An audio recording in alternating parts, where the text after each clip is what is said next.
Hello my friends, कैसे हो आप लोग।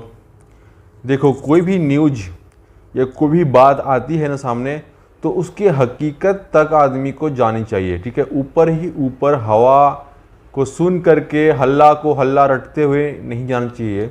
जैसे कि इकरारनामा आ गया है, ठीक है, इकरारनामा हुआ, डील हुआ, कागज़ में डील हुआ, इसके तहत तक जानी चाहिए कि आखिर उस इकरारनामे में लिखा क्या था, क्या क्या लिखा था। ठीक है, एक एक लाइन को समझना चाहिए पहले कि उसके बाद जो पढ़ने के बाद जो है वो हमें तय करना चाहिए कि क्या हुआ था, क्या हुआ होगा। तो इस इकरारनामे को आपको मैं अपने तरीके से जब बताऊंगा और पूरी डिटेल में जब बताऊंगा क्या लिखा है, क्या हुआ है, तब आपको समझ में आएगी कि वास्तविक में ये क्वेश्चन लीक का मामला है, ये क्वेश्चन लीक हुआ था या क्वेश्चन लीक करने के लिए किया गया था, या फिर एग्जाम होने के बाद सेटिंग करने के लिए किया गया था, या फिर धन उगाही के लिए किया गया था, या फिर सिर्फ उसे क्वेश्चन या लीक कराने या फिर नौकरी दिलाने के बहाने से उसे पैसा ठगा गया था। दोनों बातें हैं। बस अभी सीआईडी ने अपना पक्ष रख रही है कि धन उगाही हुई थी, तो उसके मामले को, उसके बातों को भी हमें समझना चाहिए। पहलगाम में जब हमला हुआ है तब कोई ये नहीं सोच रहा है, कोई ये नहीं बोलने की कोशिश कर रहा है कि जब 15 से 20 मिनट के अंदर वहाँ पे फोर्सेस पहुँच चुकी थी, तो उन फोर्सेस ने उस 4 या 5 आतंकवादियों को क्यों नहीं पकड़ पाए।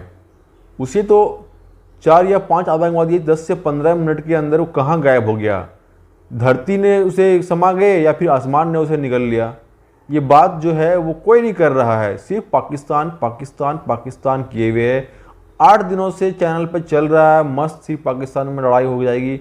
दूसरी बात एक और भी है कि जब किसी चैनल का बैन किया जा रहा है, 4 PM चैनल को बैन किया जा रहा है, तो मीडिया चैनलें जो है मोदी के सपोर्ट में जो चैनलें चल रही है और वो रोज़ बोल रही है आज रात में वार होने वाली है, आज रात में वार होने वाली है, आज की रात, तो उनके चैनल को बैन क्यों नहीं किया गया।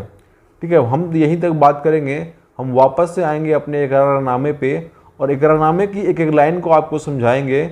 उसके बाद जो हकीकत है उस हकीकत को हम बताएंगे कि आखिर इस इकरारनामा पे हम क्या बोल सकते हैं और क्या हकीकती में क्या हुआ है।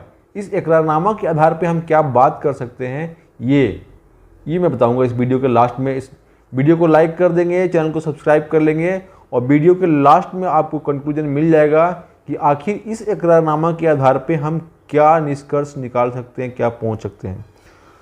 तो आप इस इकरारनामा को देखिए, बगल में आपके बगल में लगा हुआ रहेगा, में लिखा हुआ है मैं पिता इतना, ग्राम पोस्ट इतना, है ना, दिनांक कितना 17/9/2024 को, 17/9/2024 को, मतलब एग्ज़ाम होने से पहले, है ना, एग्ज़ाम होने से पहले उसने क्या करा है, उसने इतना को थाना इतना से उत्तीर्ण कराने हेतु भारतीय स्टेट बैंक की चेक संख्या इतना लिया हूँ।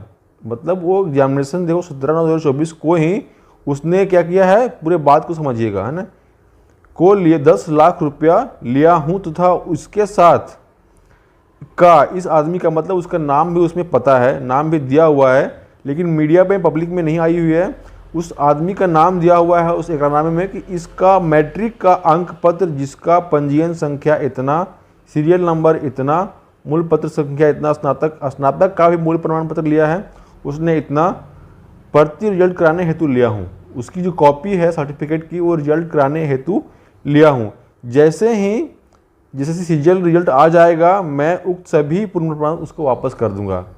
रिजल्ट जब आ जाएगा तो उसके सारे प्रमाण पत्र वो वापस कर देगा। यहाँ से आपको कोई निष्कर्ष नहीं निकल रहा है। यहाँ से बस इतनी लाइनें से हमें ये समझ में आ रहा है कि मीडिया जोन में या पब्लिक जोन में जो बातें चलती है कि लोगों को नौकरी कराने के बदले जब पैसे लिए जाते हैं तो उससे प्रमाण पत्र ले लिए जाते हैं। ये बात सही है, ये बात हकीकत है।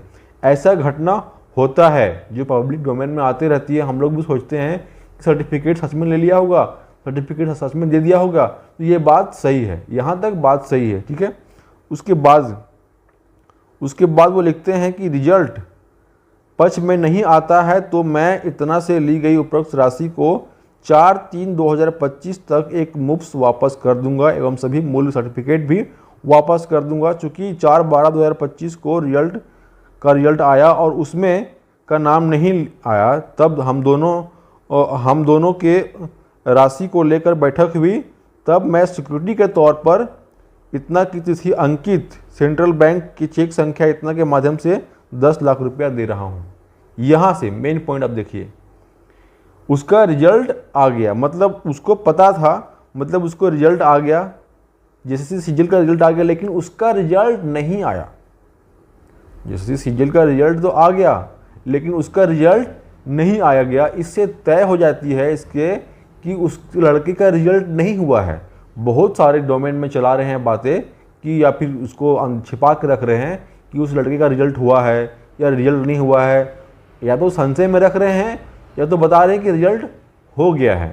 ठीक है, तो ये बात यहाँ से कंफर्म हो जाती है कि उसकी रिजल्ट नहीं हुई है। मेन बात जो पॉइंट थी वो यही थी। मैं वापस से आऊँगा इस पॉइंट पे, लेकिन उससे पहले मैं पूरी बात मैं आपको पढ़ के सुना देता हूँ। यदि मैं 4/3/25 तक ऊपर वर्णित राशि जो वापस नहीं करता हूँ, तो मैं दिनांक इतना को एक खाता संख्या 83 नंबर, प्लॉट नंबर पुराना इतना, नया इतना, मैं 6 डिसमिल भूमि बिक्री हेतु एक करारनामा निष्पादित किया हूँ जिसमें विक्रय मूल्य 20 लाख रुपये दर्ज है तथा अग्रिम के रूप में 10 लाख रुपये दर्ज है। मैं उसी अग्रिम राशि पर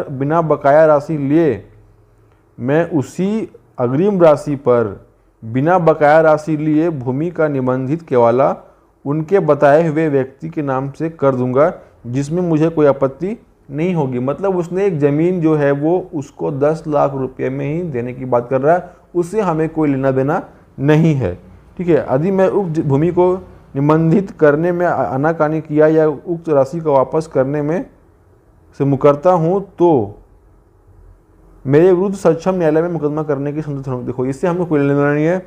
उसके बाद ये इतने सारे गवाह के सामने में, इतने सारे लोगों के बीच में ये इकरारनामा हुआ है। कब? ये इकरारनामा किस बात को लेकर के हुआ है? पैसे को वापस देने को लेकर के हुआ है। इतने सारे जो गवाह दिख रहे हैं यहाँ पे, ये उस समय लोगों को जो है वो अंधेरे में रखा जा रहा है। ये एग्रीमेंट, ये इकरारनामा तब हुआ है जब उसकी रिजल्ट नहीं हुई। उसके बाद जब पैसा उससे वापस मांगना गया तो पहले जब पैसा उससे वापस मांगा गया तब जो है वो पैसा नहीं दे पा रहा था, और पैसा नहीं दे पा रहा था तो उस पैसा को कब देगा, और देने के बारे में नहीं दे रहा है तो उसके बारे में सिक्योरिटी जमा कर रहा है। इसके लिए इकरारनामा हो रही है। एक सबूत, उसकी अपना जो पैसा जिसने दिया है वो अपने तरफ से अपना पक्ष मजबूत कर रहा है कि हमने तुमको इतने पैसे दिए हैं और सर्टिफिकेट दिए थे जो मुझे चाहिए, और आगे चल करके वो ये ना बोल सके कि हमको पैसा नहीं दिया है। उसी लिए रिजल्ट आने के बाद ये इकरारनामा बनाया गया है। समझ में आई? ये इकरारनामा रिजल्ट आने के बाद बनी है, और जो इतने सारे गवाह बने हैं वो रिजल्ट आने के बाद बने हैं। रिजल्ट आने के बाद, ध्यान रखिएगा, लोग संशय में और कन्फ्यूजन में, अंधकार में नहीं रहना चाहिए। ठीक है, हवा में जब उड़ता है खबरें तो उस हवा के साथ साथ लोग बह जाते हैं। हवा में बहो नहीं, वास्तविक को समझो। पहलगाम अटैक हुआ है तो उसके में हवा में बह गए, बस पाकिस्तान आतंकवाद किए हुए, लेकिन ओरिजिनल चीज़ ना कोई बता रहा है ना कोई समझने की कोशिश कर रहा है। मैं ओरिजिनल सवाल यही करूंगा भारत सरकार से कि 15 मिनट के अंदर वो कहाँ गायब हो गया। ये सवाल कौन कर रहा है नहीं कर रहा है उससे हमें मतलब नहीं है। यदि कोई और भी कर रहा है तो वो सही कर रहा है कि आखिर 15 मिनट के अंदर, 20 मिनट के अंदर वो 4 आतंकवादी हथियार के साथ, अपने शकल के साथ, अपने कपड़ों के साथ, उनकी कपड़े कहाँ चले गई जो वो पहने हुए थे, उनकी ड्रेसेस कहाँ चले गई वो जो पहने हुए थे। अभी उसने ड्रेसेस को फेंक दिया, छुपा दिया, तो आसपास कहीं मिलनी चाहिए थी, या फिर उस ड्रेसेस में ही वो भागे तो पकड़े क्यों नहीं गए? अपने हथियार कहाँ गया? उसके हथियार फेंक दिए थे तो हथियार बरामद क्यों नहीं हुए? और अभी बरामद नहीं हुए हैं तो हथियार के साथ वो कहाँ भाग गए? वहाँ की सेना फोर्स क्यों नहीं पकड़ पाए उसको? ठीक है, वापस से मैं जैसे सीजीएल पे आता हूँ, उस पेज पे आता हूँ। ठीक है, उस पेज पे मैं आता हूँ जो पेज मेन कहा गया था। मेन ये बात थी, ठीक है, जहाँ मेन यही बात की गई है कि मैं सिक्योरिटी के तौर पे इतना को इस आदमी को तौर पर 15/1/2025 की तिथि अंकित सेंट्रल बैंक संख्या का चेक संख्या के माध्यम से 10 लाख रुपये दे रहा हूँ। मतलब रिजल्ट आने के बाद जब दिसंबर में रिजल्ट आया और उसका जो है वो नहीं हुआ सिलेक्शन, तब जा कर के वो है उसने क्या किया, तब जा कर के उसने क्या किया है, उसको एक चेक दिया है कि सिक्योरिटी के तौर पर, और उसके बाद बोला है कि हम पैसा, मतलब उस चेक दिया है लेकिन उसके अकाउंट में पैसा नहीं है। जब वो नहीं दे पाएगा पैसा उस तक, मतलब अकाउंट में नहीं दे पाएगा, तब जो है वो एक ज़मीन का बात कर दिया है कि आप इस ज़मीन को आप इतना तारीख, इतने मतलब कीमत का है, वो ऑलरेडी हमने किसी के साथ डीड किया, मतलब एग्रीमेंट किया हुआ है, उसको हम इतना ही कीमत में आपको दे देंगे। ये दोनों की सहमति से हुई है, मतलब ज़मीन की कीमत भी उतना होगा, तभी उसने सहमति से उस एकरारनामे को ये एक्सेप्ट करा है। तो अब कंक्लूजन मैं पूछता हूँ इस सवाल आपसे, जो भी हवा उड़ा रहे हैं क्वेश्चन लीक का या भी एक का, इस एकरारनामा से यही साबित होता है कि लोगों को परीक्षा में पास करवाने के नाम पे कई ऐसे लोग हैं जो धन उगाही कर रहे थे। सीआईडी वही इसी पे बात कर रही है, और सीआईडी अपनी जगह पे ये बात सच है, सीआईडी की ये बात अपनी जगह पे सच है कि वो कई सारे ऐसे लोग हैं जो धन उगाही के नाम पे लोगों से पैसे ले रहे हैं। समझ में आई? यहाँ से कोई भी ऐसी सबूत, ये जो सबूत है वो धन उगाही को सपोर्ट करता है, ना कि क्वेश्चन लीक को सपोर्ट करता है।